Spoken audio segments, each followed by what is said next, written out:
It's been 5 months since I installed my cast front motor mount bushings.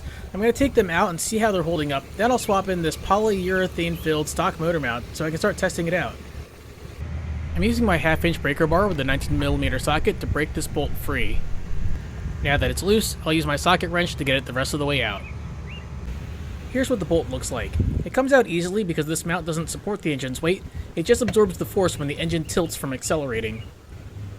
Now we need to get under the car with a 17mm socket and a short extension and remove the 2 bolts holding the mount in place.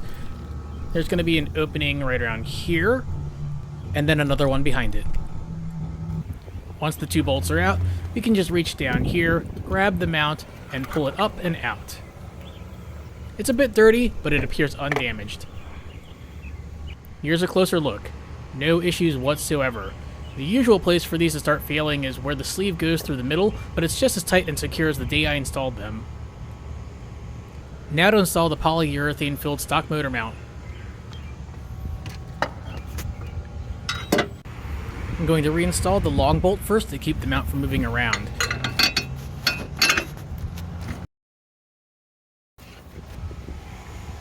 Now to screw it into the nut here. Note this tab. It'll keep the nut from spinning when you're tightening it, but I'm only going to hand tighten it for now. Now to get back under the car and use just the socket and extension to get the front bolt in.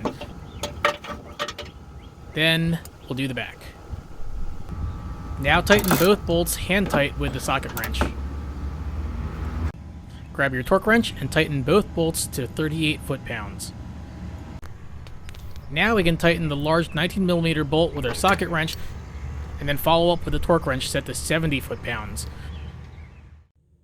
Let's see how the filled stock motor mount feels in comparison to the aftermarket one. The car doesn't shake as much when starting up, and I don't feel the engine as much in the pedal.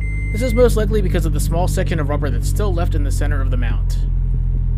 Another thing is, with the AC on, there was an annoying vibration, but I barely feel anything now. I'm going to test this out for a few weeks and see how it holds up and how it compares to the aftermarket motor mount. Then I'll do a follow-up video. As for my cast motor mount bushings, they still look good and they performed great.